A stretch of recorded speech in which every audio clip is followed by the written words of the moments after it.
जब इन दोनों की मौत हुई तुम कहाँ थे?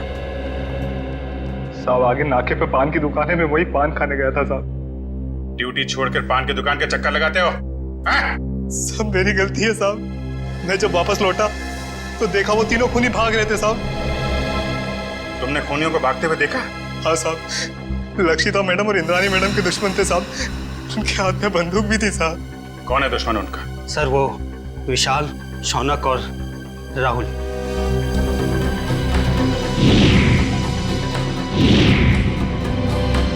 विशाल, शौनक और राहुल, ये तीनों तो वही है ना जिनके घर हथियार लेते तुम्हारी मैडम ने? ठीक कहा सर आपने। मैंने तो कई बार इंद्राणी मैडम और लक्षिता मैडम को कहा था कि प्लीज आप अपना पर्सनल बॉडीगार्ड रख लीजिए, लेकिन नहीं सर, अब प्रॉपर्टी के काम में दुश्मनी तो होगी सर। यहाँ घर में कोई और भी था इनके साथ? नहीं साहब, फार्म हाउस पे वो दोनों अकेली थी साहब।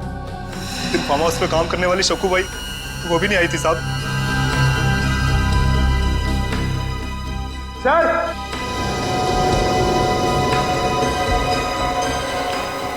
आप अगर सर ये देखिए, यहाँ पे ये खून है और जूते जैसा कोई निशान बना है वहां पे।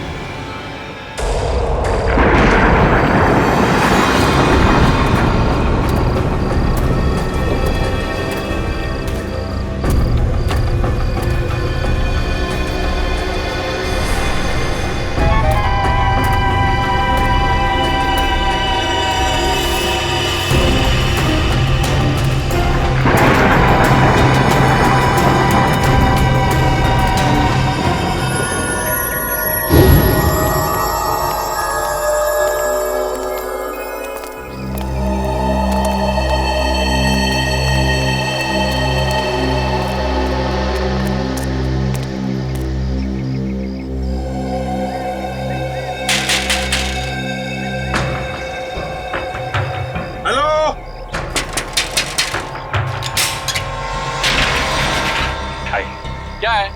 कौन हो तुम लोग? भाई साहब, हम मुसीबत में फंस गए। देखिए ना, इन्हें चोट भी लग गई, हमारी मदद कर दीजिए प्लीज। अरे लेकिन तुम लोग हो कौन? एक्चुअली वक्त के मारे शादी में जा रहे थे कि गाड़ी खराब हो गई और ऊपर से चोट भी लगी मुझे। क्या मदद कर सकता हूँ?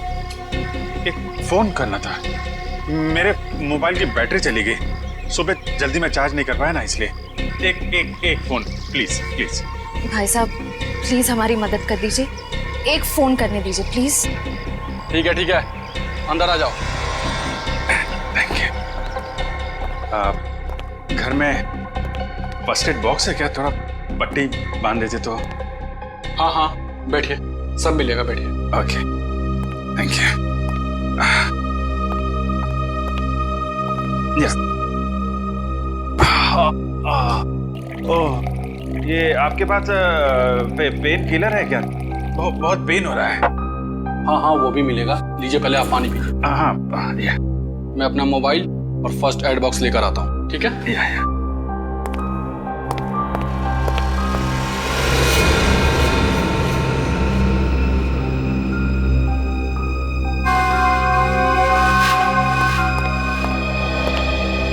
सही टाइम हो गया है।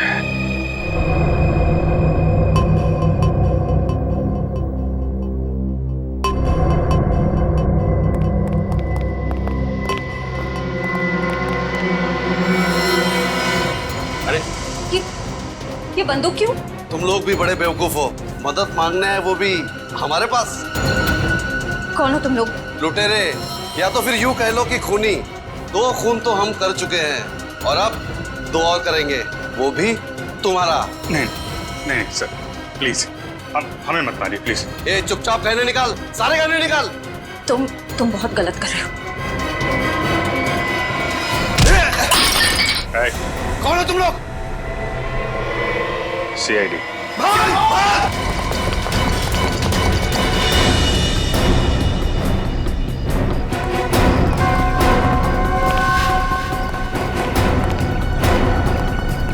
CID के सामने से भागना इतना आसान नहीं, वो भी 2 खून कर। माफ कर दीजिए साहब, हमें साहब प्लीज साहब माफ कर दीजिए।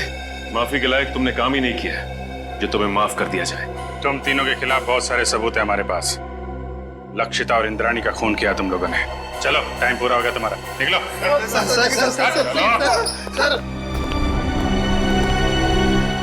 Good job. Thank you sir. चलो। जैसे कि आप देख रहे हैं, हम फिलहाल सीआईडी ब्यूरो में हैं, वहाँ से लाइव रिपोर्टिंग कर रहे हैं। पहले की तरह इस बार भी सीआईडी ऑफिसरों ने खतरनाक लैंड माफिया, जी हाँ लेडी डॉन लक्षिता और इंद्रानी के खूनियों को पकड़ लिया है। उन तीनों खूनियों का नाम है विशाल, शौनक और राहुल। आइए अब सुनते हैं एसीपी प्रद्युमन का क्या कहना है। लक्षिता और इंद्राणी, इन दोनों के खूनी पकड़े गए हैं और उन्होंने अपना गुनाह कबूल भी किया है। मगर आप लोगों ने इन तीनों को इतनी जल्दी पकड़ा कैसे?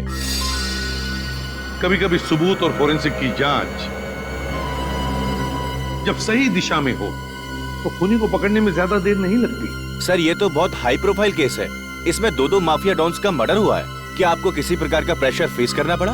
हाँ, कभी कभी प्रेशर तो होता ही है, मगर हमने सबूत भी ऐसे इकट्ठे किए कि उन्हें हम फांसी तक पहुंचा ही देंगे। और अगले हफ्ते हम अपनी चार्जशीट फाइल करेंगे और उसके बाद ही कोर्ट की कार्रवाई शुरू होगी। ठीक है, थैंक यू वेरी मच। अब जा सकते हैं।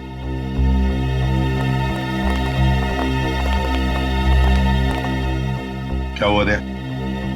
चुप क्यों? क्या परेशानी है? सर पता नहीं क्यों मेरा दिल नहीं मानता कि ये तीनों खूनी है। क्या? क्यों? सर फोरेंसिक रिपोर्ट और क्राइम सीन के इन्वेस्टिगेशन से तो यही साबित हुआ है कि खून उन तीनों ने ही किया है। तो सबसे बड़ी बात तो ये है सर कि उन तीनों ने अपना गुनाह कबूल कर लिया कि उन्होंने खून किए। दया सर, आपको कहीं ऐसा तो नहीं लगता ना कि हमने कहीं इन्वेस्टिगेशन में गलती की है या फिर कुछ नजरअंदाज किया हो? नहीं, वैसे तो हमारे इस डबल मर्डर की तहकीकात सही दिशा में जा रही है, हमेशा की तरह से। इस बार भी हमने सारे सबूत इकट्ठा कर लिए, पर पता नहीं क्यों मुझे कुछ सही नहीं लग रहा सर। जो दिख रहा है शायद वो है नहीं, और जो है वो दिख नहीं रहा। आसान के बोल। शादी कर रहा है? क्यों जा रहा है? क्या?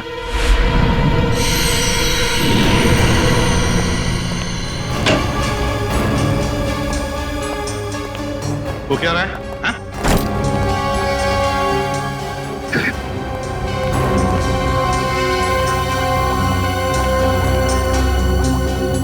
अरे डॉक्टर साहब, आखिर बात क्या है?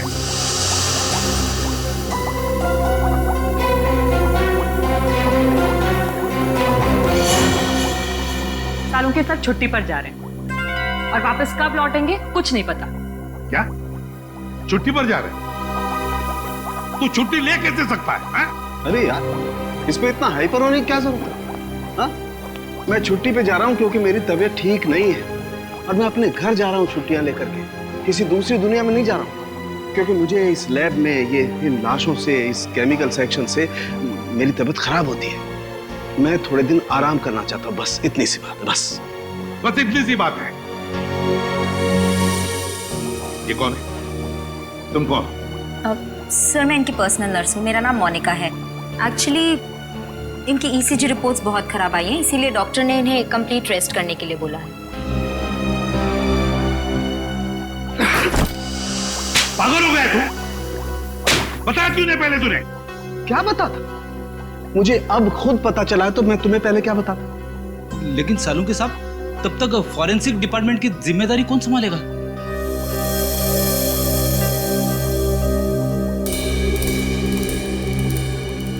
रेडी है, मुझे नहीं पता है। बॉस, किसी दूसरे फॉरेंसिक एक्सपर्ट को बुला लो। मैं कुछ दिन के लिए आराम करना चाहता हूं। मुझसे अब कुछ नहीं हो सकता है और मुझे नहीं मालूम मैं कब वापस लौटूंगा। Thank you.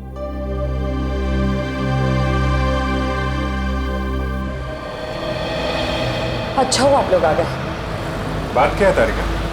यहाँ पे क्यों बुलाया तुमने हमें? मुझे तुमसे जो बात कहनी है, पता नहीं उसका रिएक्शन क्या होगा, लेकिन बात कहना जरूरी है। सालों के सर का बर्ताव और उनके काम करने का ढंग कुछ दिनों से बहुत अजीब हो गया है। क्या मतलब है तुम्हारा? देखो, आप लोग प्लीज मुझे गलत मत समझिए। सालों के सर मेरे गुरु हैं। मैंने इतने साल उनके साथ काम किया है और कितना कुछ सीखा है उनके पास से। लेकिन इस केस की फोरेंसिक जांच उन्होंने ठीक से नहीं की। कितनी सारी बातों को उन्होंने अनदेखा किया है, कितनी सारी चीजों का तो अभी तक उन्होंने ढंग से टेस्ट भी नहीं किया है। तारिका, तुम समझ रही हो, तुम जो कह रही हो उसका क्या मतलब हो सकता है? तारिका 16 साल से सारुण के साथ हमारे साथ काम कर रहे हैं। वो सीआईडी को गुमराह क्यों करें? अगर तुम्हारा शक गलत निकला तो अगर आप लोगों ने मुझे गलत साबित किया तो सबसे ज्यादा खुशी मुझे ही होगी। डॉक्टर तारिका की बातें अभी भी दिमाग में घूम रही हैं।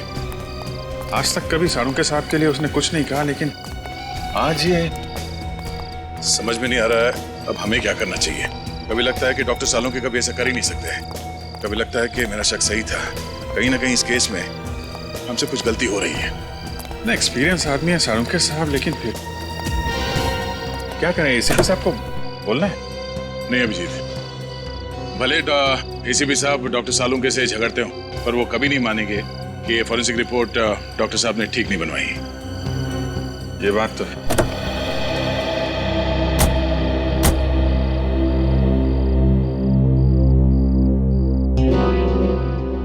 ये क्या है? मैं देखता हूं।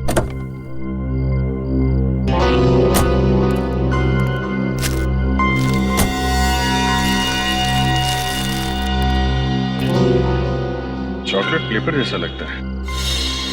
चॉकलेट पेपर इतने प्यार से फोल्ड करके किसी ने वाइपर पे क्यों रखा?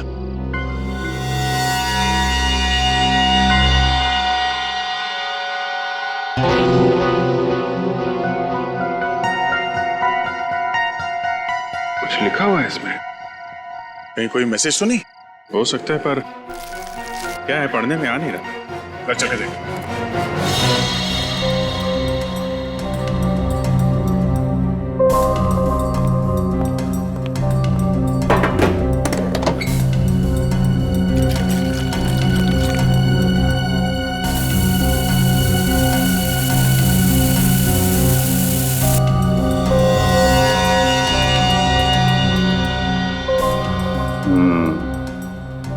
इनविजिबल इंक से लिखा गया था, hotel red central. Hotel red central? Lakshita और इंद्राणी की काम वाली सकूबाई ने भी होटल रेड सेंट्रल का ही नाम लिया था। लक्षिता मैडम और इंद्राणी मैडम 10 सितंबर को रेड सेंट्रल होटल में जाने वाले थे। होटल रेड सेंट्रल 111 10/9 111 10/9 10/9 मतलब 10 सितंबर, और 111 इस होटल का रूम नंबर हो सकता है। 10 सितंबर को लक्षिता और इंद्राणी का खून हुआ था। कहीं इस होटल रेड सेंट्रल के कमरा नंबर 111 का इस डबल मर्डर केस से कोई संबंध तो नहीं है? हो सकता है दया, इसका पता लगाना पड़ेगा।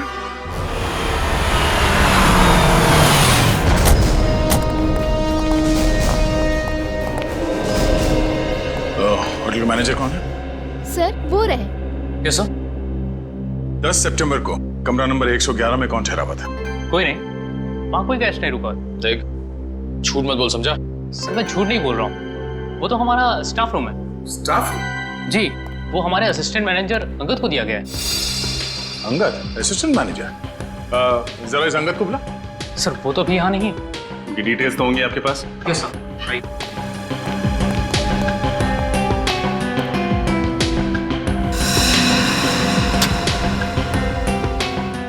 ये अंगद इस वक्त कहाँ होगा, कुछ मालूम है? नहीं सर, अंगद सर अचानक कहीं चले गए हैं। अचानक कहीं चले गए? हाँ सर, 10 तारीख को शाम को 6:30 से 7 के बीच वो रूम की चाबी लेकर बाहर निकला और आते ही बोला कि उसे मुंबई से बाहर जाना है, उसे कुछ दिनों के लिए छुट्टी चाहिए। और कहाँ गया ये बता के नहीं गया? नहीं सर, इनफैक्ट वो अपना सामान लेने अपने रूम में भी नहीं आया। और उस दिन से उनका कमरा खोला भी नहीं गया है। तो आप खोलिए, हमें कमरा नंबर 111 की तलाशी लेनी है। पूरी राहुल, विशाल और शौनक, इन तीनों के खिलाफ चार्जशीट फाइल करने से पहले सब कुछ अच्छी तरह से दोबारा चेक करो। फोरेंसिक रिपोर्ट, गवाहों के बयान और फिर उन तीनों की स्टेटमेंट भी, जिसमें उन्होंने कबूल किया कि ये खून उन्होंने किए। हाँ सर, मैंने सारे पेपर्स इकट्ठे कर लिए। देखा सर? वो सर दया का फोन आया था, थोड़ा लेट आ रहा है, कह रहा था कुछ जरूरी काम निपटाने उसे। अब इसे एक बात समझ में नहीं आ रही है, आज इतने सालों से हम लोग एक साथ काम कर रहे हैं, लेकिन किसी भी इन्वेस्टिगेशन में दो राय नहीं हुई। मगर इसी केस में, पर्टिकुलरली इसी केस में, पता नहीं क्यों दया को यकीन क्यों नहीं हो रहा। सर, उसे लग रहा है कि तहकीकात में कुछ कमी रह गई है सर। क्यों ऐसे लग रहा है? सब कुछ तो ठीक ठाक है, सब कुछ ठीक ठाक है। समझ में नहीं आ रहा है क्यों? सारे ठोस सबूत है उनके खिलाफ, ठोस सबूत है उनके खिलाफ।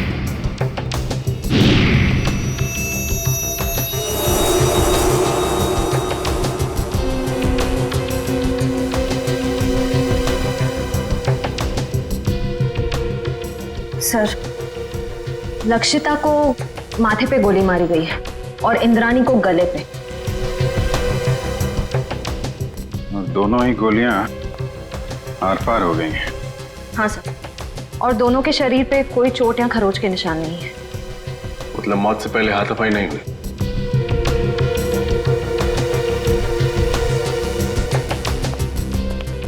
जब इन दोनों की मौत हुई तुम कहां थे? साहब, आगे नाके पे पान की दुकान है, मैं वही पान खाने गया था साहब। ड्यूटी छोड़कर पान की दुकान के चक्कर लगाते हो? सब मेरी गलती है साहब। मैं जब वापस लौटा तो देखा वो तीनों खूनी भाग रहे थे साहब। तुमने खूनियों को भागते हुए देखा? हाँ साहब, लक्षिता मैडम और इंद्राणी मैडम के दुश्मन थे साहब। उनके हाथ में बंदूक भी थी साहब। कौन है दुश्मन उनका? सर, वो विशाल, शौनक और राहुल।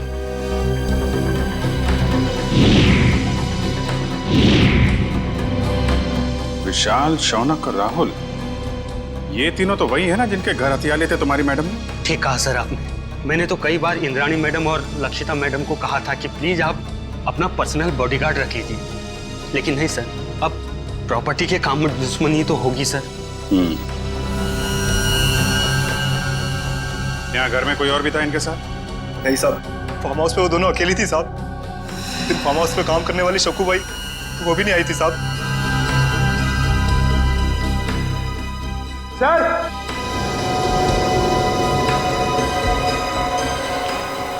हाँ पंकज। सर ये देखिए, यहाँ पे ये खून है और जूते जैसा कोई निशान बना है वहाँ पे। शायद खूनी का हो सकता है, लेकिन फिर खून यहाँ पर कैसे आया? हाँ सर, जब खूनी ने लक्षिता और इंद्राणी पे गोली चलाई तो वो लोग सोफे के आसपास बैठे हुए थे, तो खून वहाँ होना चाहिए था। खून यहाँ पे कैसे आया? ठीक है ना, लेकिन ये भी हो सकता है कि उनको गोली मारने के बाद खूनी यहाँ से भाग रहे हों और कोई सीढ़ी पे लड़खड़ा के गिर गया, चोट लग गई और खून निकल आया। सही हो सकता है। पंकज, ये दीवार पे जितने भी बुलेट्स हैं सबको निकालो और फोरेंसिक लैब भेज दो। सर, फिर तो बैलिस्टिक रिपोर्ट से पता चल जाएगा कि लक्षिता और इंद्राणी पे यही गोलियां चली थी यानी। करेक्ट। और उंगलियों के निशान और खून की जांच से ये भी पता चल जाएगा कि वो खून विशाल, शौनक और राहुल में से किसका है। एक काम करो, जितने भी आई विटनेस है सबके स्टेटमेंट लो और तुषार से साइन करा लो। सर। रजत, सक्कू भाई को बुलवाओ, पूछताछ करो उससे। सचिन, विशाल, शौनक और राहुल तीनों की फोटोग्राफ सारे पुलिस स्टेशन में भेजो। सारे मोबाइल वैन और चेक नाके पे भी भेजो। तीनों बच के जाने नहीं चाहिए। सक्कू भाई, मैं तुमसे कुछ सवाल पूछूंगा, सब सच सच बताना। साहब, सक्कू भाई कभी झूठ नहीं बोलती। अच्छी बात है। आज तुमने लक्षिता मैडम और इंद्राणी मैडम के बर्ताव में कुछ अजीब पाया था? नहीं साहब। अच्छा, राहुल, शौनक और विशाल, इन तीनों का तुम्हारे मैडम के साथ कभी कोई झगड़ा हुआ था? नहीं साहब, मैंने कभी कोई झगड़ा नहीं देखा। तुम्हारी दोनों मैडम यही रहती? नहीं साहब, शनिवार और रविवार को आराम करने के लिए वो फार्म हाउस आ जाते थे और सोमवार को चले जाते थे साहब। और कुछ याद है तुम्हें? हाँ साहब, लक्षिता मैडम और Indrani madam hotel red centre में जाने वाले थे। तुम्हें अच्छी तरह याद है कि वो होटल रेड सेंट्रल ही जाने वाले थे? हाँ साहब, मुझे पक्का याद है ना, मैडम ने खाना बनाने के लिए मुझे मना किया था। और हाँ साहब, वो किसी के साथ डिनर करने को जाने वाले थे, लेकिन वो गए नहीं गए मुझे कुछ भी नहीं पता है साहब। मैं वहां से भी चली गई। Hotel red central. इतने सारे सबूत मिले अभिजीत, उंगलियों के निशान, फिर वो गोलियां भी जिससे खून हुआ है, और फिर गवाहों के बयान भी। वही तो सर, उन तीनों के पास इंद्राणी और लक्षिता को मारने का कारण भी था, क्योंकि उन्होंने उन तीनों को बेघर किया था। यहाँ तक कि वॉचमैन ने भी उन्हें खून करके भागते हुए देखा था। और साळुंखे साहब ने भी बताया है उन्हीं की गोलियों से मौत हुई है लक्षिता और इंद्राणी की। साळुंखे की रिपोर्ट कभी गलत नहीं होती, कभी गलत नहीं होती। लेकिन इस केस की फोरेंसिक जांच उन्होंने ठीक से नहीं की। कितनी सारी बातों को उन्होंने अनदेखा किया है, कितनी सारी चीजों का तो अभी तक उन्होंने ढंग से टेस्ट भी नहीं किया। हाँ सर, साळुंखे साहब का काम तो एकदम पक्का होता ही है, पर पता नहीं क्यों अचानक उनकी तबीयत कैसे खराब हो गई। हाँ सर, साळुंखे सर जब क्राइम सीन पर आए थे वो तब से ही परेशान लग रहे थे, शायद तब से उनकी तबीयत खराब हो गई।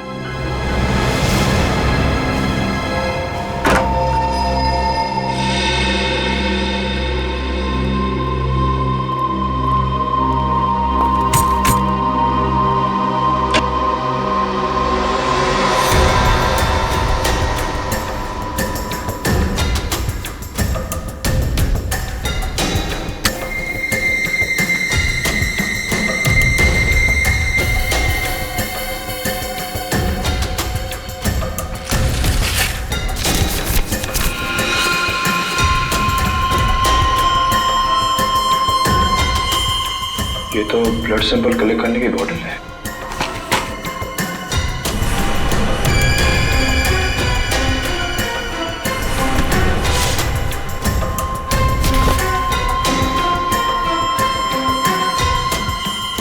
तो किसी चीज की ड्राइंग की गई इस पेपर में।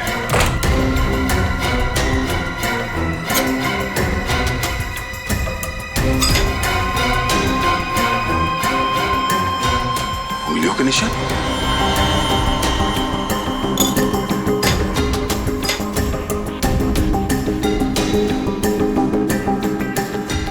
ये RVS सर,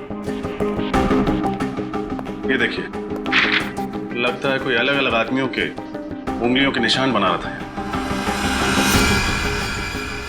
सर, क्या इस कमरे में अंदर के अलावा कोई और गया? नहीं सर, वही रहता था। मेरा इस मरीज में ये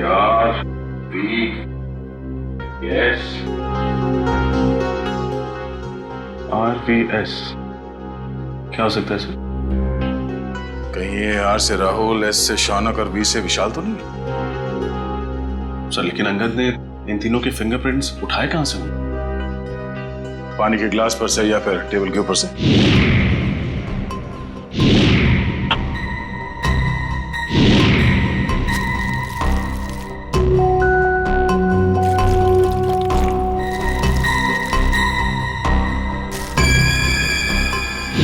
सर ये देखिए सर, इस पेपर पे कुछ ड्राइंग बनाए गए हैं और ये ब्लड सैंपल की बोतल मिली है सर। तो लगता है इंद्राणी और लक्षिता के मर्डर में इस संगत का हाथ है सर। ये काम करो, ये सारे सबूत और ये ब्लड स्लाइड्स इसे डॉक्टर तारिका के पास भेज दो। हमें इस अंगद को जल्द से जल्द ढूंढना होगा, बहुत बड़ा हाथ है उसका इस केस में।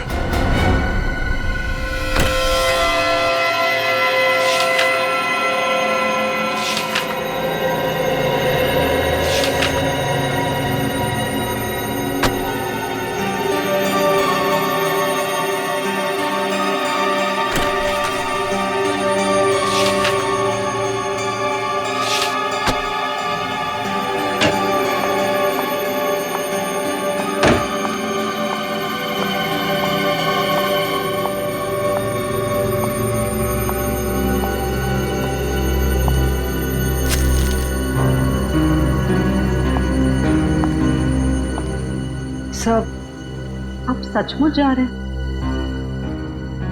हाँ तारिका, मेरा काम खत्म हो गया है।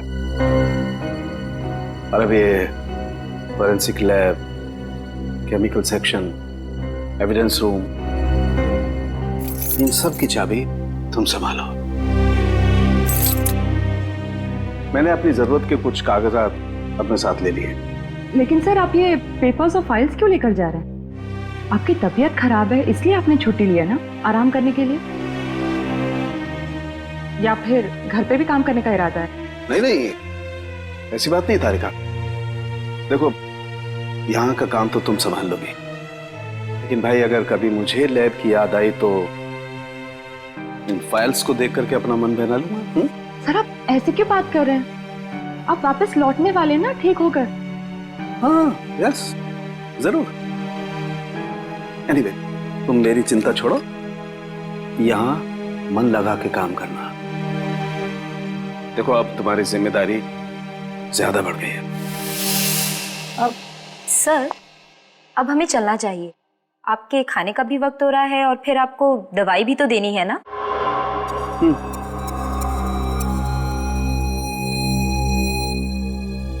ओके तारिका।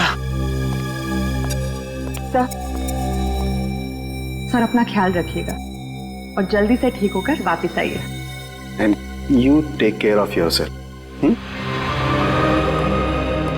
चलिए।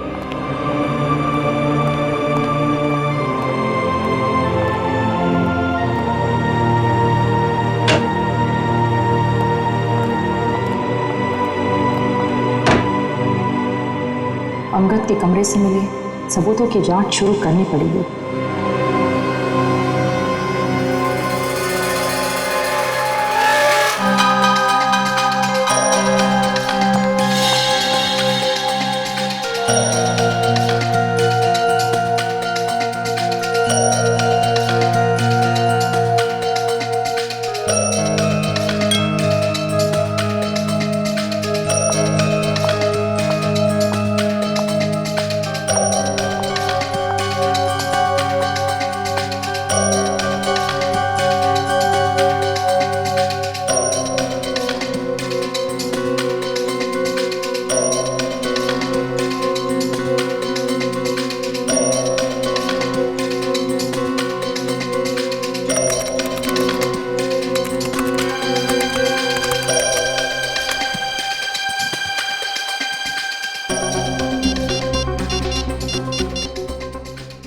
हेलो डीएनए लैब जी, मुझे डीएनए की जांच करवानी है। हाँ स्लाइड और रेफरेंस फाइल दोनों भी रेडी है।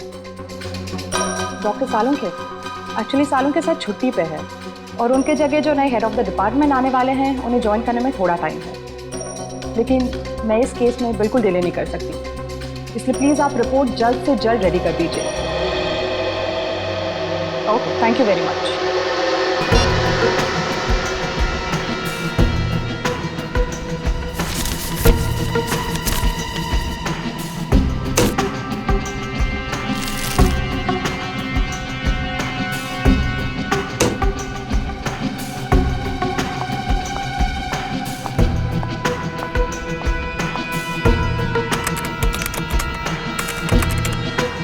गॉड, ये कैसे हो सकता है?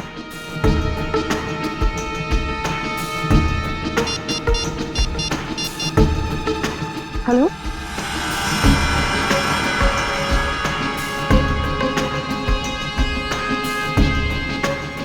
क्या आपको पूरा यकीन है कि वो खून उन्हीं का है? न जाने डॉक्टर तारिका को आप क्या पता चला है। जब उनका फोन आया था तो काफी परेशान लग रही थी। कोई तो बड़ी बात हो गई अभिजीत। मुझे लगता है लक्षिता और इंद्राणी के मर्डर केस को रीओपन करना चाहिए और नए सिरे से तहकीकात करनी चाहिए। हमारा शक सही निकला। फिंगरप्रिंट और डीएनए रिपोर्ट।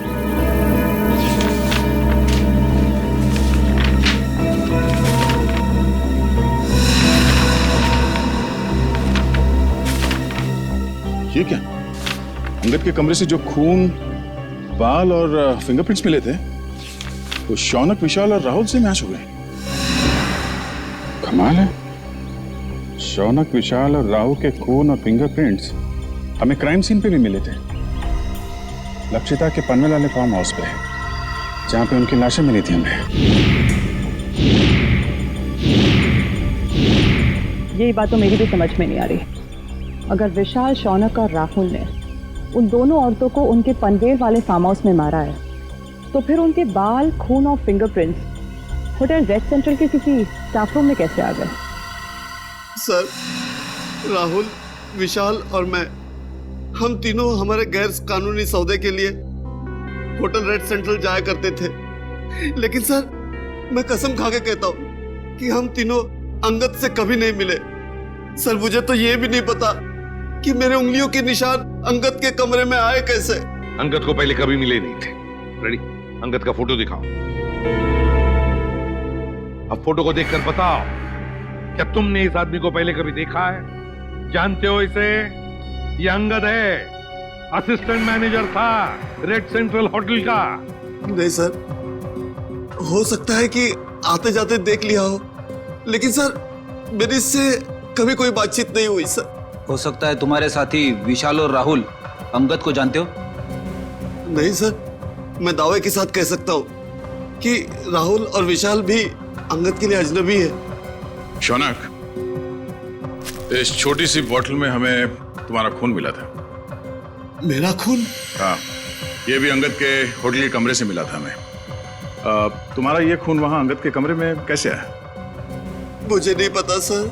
क्या पिछले 8-10 दिन में तुम्हें कोई चोट लगी थी जिसके कारण बहुत ज्यादा खून बहा? नहीं सर, ऐसा तो कुछ भी नहीं हुआ। तो फिर तुम्हारा ये खून इस बोतल में कैसे आया? सर कुछ दिन पहले मुझे एक एलर्जी अटैक आया था, उसका ब्लड टेस्ट कराने के लिए मैं हॉस्पिटल गया था। तो हो सकता है कि... कौन सा hospital? Sir paradise health care hospital. Paradise health care hospital? हाँ हाँ सर। उस पैथोलॉजिस्ट का नाम पता है तुम्हें जिसने तुम्हारा खून लिया था? सर नाम तो नहीं पता, लेकिन सर वो दिखने में थोड़ी सी सावली थी, बाल उसके घुंघराले थे। सर वो हॉस्पिटल की जूनियर पैथोलॉजिस्ट थी सर। सर मुझे तो लगता है कि शौनक और उसके साथियों ने ही लक्षिता और इंद्राणी का खून किया है और ये सब ड्रामा कर रहा है, नाटक कर रहा है। इसे ले जाओ, जाओ। चलो उठो। सर जब से ये केस रीओपन हुआ है तब से और उलझता जा रहा है। पहले किसी ने मेरी गाड़ी में उस चॉकलेट के पेपर पे होटल रेड सेंटर लिखा और उसी होटल के कमरे से ये अंगद गायब हो गया और उसके कमरे में से इन तीनों के बाल, फिंगरप्रिंट्स और खून मिले। और सर और क्या? सर समझ में नहीं आ रहा कैसे कहूं, आपको मेरी बात का यकीन होगा या नहीं। यकीन करूंगा या नहीं? साफ साफ बताओ दया। सर वो डॉक्टर तारिका को डॉक्टर सालुंग के बर्ताव पे कुछ परेशानी है सर। उसे लगता है कि पोस्टमार्टम और फॉरेंसिक जांच के दौरान वो कुछ परेशान से थे और उन्होंने ये सारे टेस्ट जल्दबाजी में किए थे। तुम सालुंखे पर शक कर रहे हो दया? सर कुछ बात तो जरूर है। साफ साफ बताओ दया, बताओ बात क्या है? सर मुझे लगता है कि सेहत का तो सिर्फ बहाना है। क्या मतलब? सर मतलब डॉक्टर सालुंके का लैब में ना आने की असली वजह कहीं ये लक्षिता और इंद्राणी के डबल मर्डर केस तो नहीं है? अगर ये बात है दया तो सालुंखे से मिलना पड़ेगा।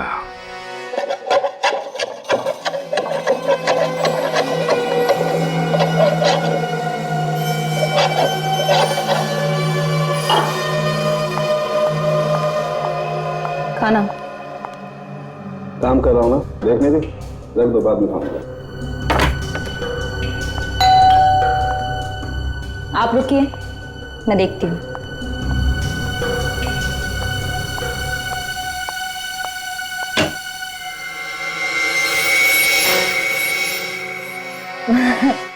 सर आप आइए ना प्लीज। अरे प्रद्युमन, दया, अरे आप सब लोग यहाँ? हाँ, तू इतना चौंक क्यों गया हमें देखकर? नहीं मतलब आप सब लोग यहाँ मेरे घर पे इस वक्त किस लिए? हम ये पूछ रहे हैं कि आपकी तबीयत कैसी है। वैसे तो हम यहाँ फोन करके आना चाहते थे, पर आपका फोन कब से स्विच ऑफ आ रहा है। हाँ, वो बैटरी का प्रॉब्लम होगा। सर आपकी तबीयत कैसी है अब? मेरी तबीयत के बारे में छोड़ो, आप लोग ये बताओ कि आप लोग यहाँ पर किस लिए आए? क्यों, बस कुछ प्रॉब्लम हुई है? आसाम की प्रॉब्लम तो हुई है। हमारी इन्वेस्टिगेशन और तुम्हारे फोरेंसिक रिपोर्ट में कुछ गलती है। हाँ, गलती? हाँ, हो सकती है, गलती हो सकती है। गलती आपके इन्वेस्टिगेशन में हो सकती है, मेरी रिपोर्ट में कोई गलती नहीं हो सकती। मैं कभी कोई गलती नहीं करता हूं। कहीं आप मेरी 16 साल की काबिलियत पर शक तो नहीं कर रहे? सर प्लीज आप नाराज मत होइए, हमें बस लगा कि आपकी तबीयत खराब थी तो शायद गलती से आपसे कुछ चीजें नजरअंदाज हो गई हो, गलती से। डॉक्टर साहब, हम ये नहीं कह रहे कि आपने जानबूझ के कोई गलती की है। हमें बस इस बात की फिक्र है कि किसी बेगुनाह को सजा ना हो जाए। बेगुनाह को सजा नहीं होनी चाहिए। बेवकूफ नजर आता हूं मैं? मेरी शक्ल पर लिखा है कि मैं बेवकूफ हूं? क्या मतलब क्या आपका? 16 साल के बाद आप लोग मेरी काबिलियत पर, मेरी ईमानदारी पर शक कर रहे हैं। 16 साल मैंने ईमानदारी से काम किया और अब आप लोग घुमा घुमा करके ये कहना चाहते हैं कि सालू के बेवकूफ है। इतना गुस्सा क्यों हो रहा है? मैं गुस्सा इसलिए हो रहा हूं बॉस, तुम ये कहना चाहते हो कि 16 साल के बाद सालू के बेईमान है, उसने गलती की है, वो नाकाबिल है। ओके, अगर ऐसा है तो आप इंद्राणी और लक्षिता का पोस्टमार्टम दोबारा करवा लीजिए। That's it, बस। अरे सर, डॉक्टर साहब बात तो सुनिए। ये सालून के सबको हो क्या गया? उन्होंने एक बार भी नहीं पूछा कि हमें उनकी रिपोर्ट में कौन सी गलत बात लगती है। वही तो एक बार भी सालुंखे ने नहीं पूछा कि रिपोर्ट में गलती क्या है।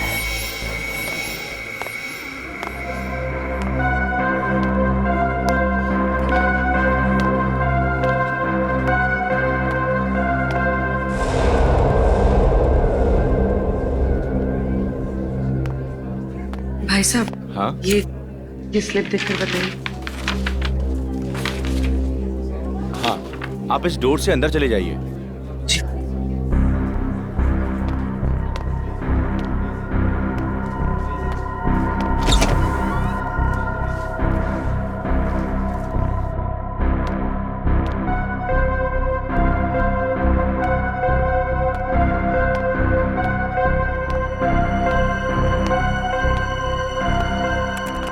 मैडम, ये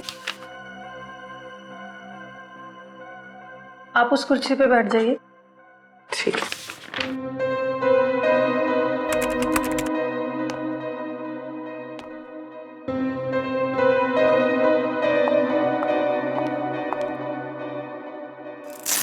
अपना हाथ दीजिए।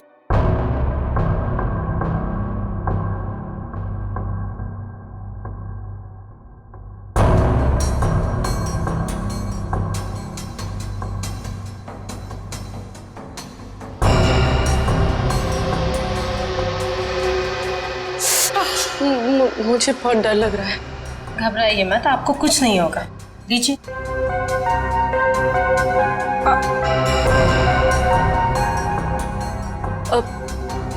मेरा एक दोस्त है, मुझे उसकी ब्लड रिपोर्ट पिकअप करनी है, तो मुझे उसकी रिपोर्ट मिलेगी? पेमेंट स्लिप है आपके पास? स्लिप तो नहीं लाई हूँ, लेकिन उसकी रिपोर्ट्स बहुत अर्जेंट है। वो बीमार है तो आ नहीं सकता। उसका नाम शौनक है। ठीक है, मैं चेक करके आपको बताती हूँ। लेकिन मैंने तो किसी शौनक की रिपोर्ट नहीं देखी, और अगर होती तो रिकॉर्ड में होती। आप यहीं पे रुकिए, मैं देख के बताती हूँ।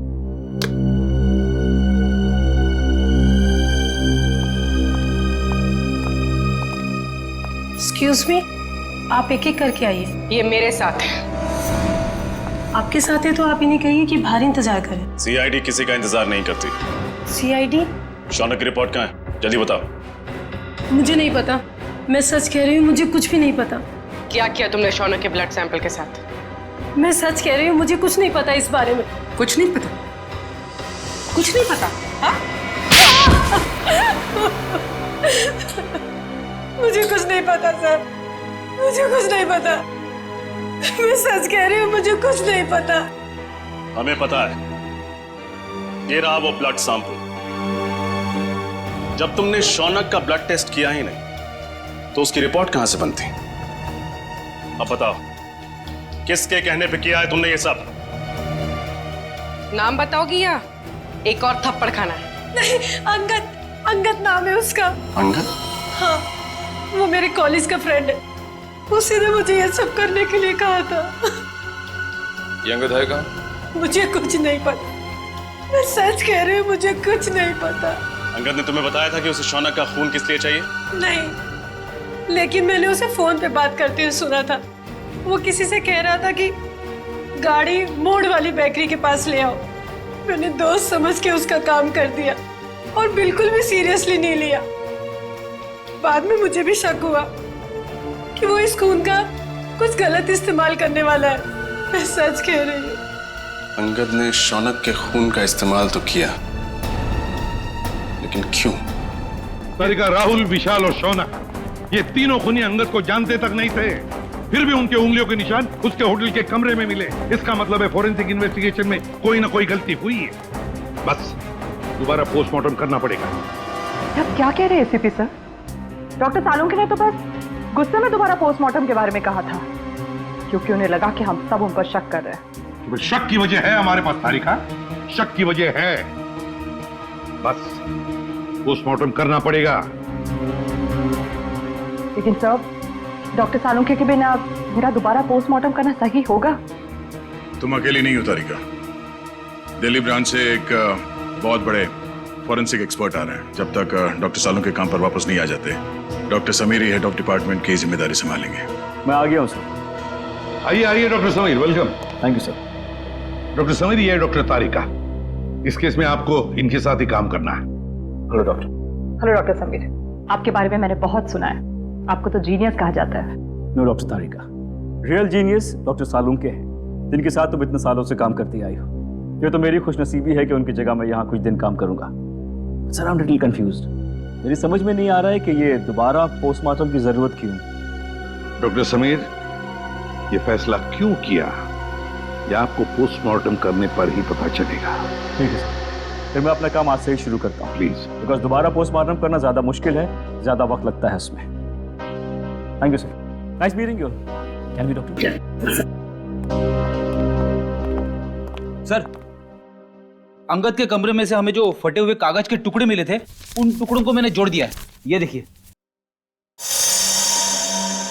ये तो एक कमरे का नक्शा है। कमरे के बीचों बीच एक सोफा है। लगता है सोफे पे दो लोग बैठे हैं और सामने टीवी देख रहे हैं। डिजाइन से तो वही लिविंग रूम लगता है जहाँ से हमें इंद्रानी और लक्षिता की लाशें मिली थी। हाँ सर, जिस वक्त उनकी मौत हुई थी उस वक्त कमरे में टीवी चल रहा था। सर, सोफे पे जो दो लोग बैठे, मुझे तो लगता है ये इंद्रानी और लक्षिता है। सर, मगर लक्षिता के घर के लिविंग रूम का नक्शा अंगद के घर में क्या कर रहा है? सर, कहीं ऐसा तो नहीं कि ये नक्शा अंगद ने बनाया हो? सर, लक्षिता और इंद्रानी, इन दोनों का खून 9 से 11 के बीच में हुआ था सर। और ये अंगद होटल के कमरे से 7 बजे निकल गया था। वही तो दया, इस अंगद को कैसे पता चला 7 बजे से पहले कि 9 और 11 बजे के बीच लक्षिता और इंद्रानी टीवी देखने वाले? और फिर इस कमरे का नक्शा वो भी अंगद के पास कैसे? लक्षिता के घर के कमरे का नक्शा। कुछ ना कुछ तो गड़बड़ जरूर है दया, कुछ ना कुछ तो गड़बड़ है।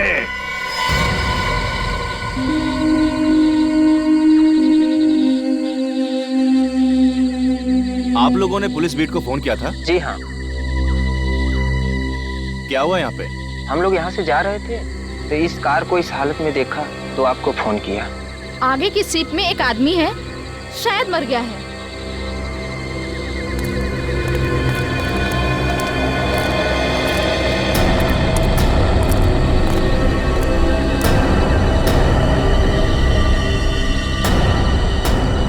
अरे, ये तो वही है।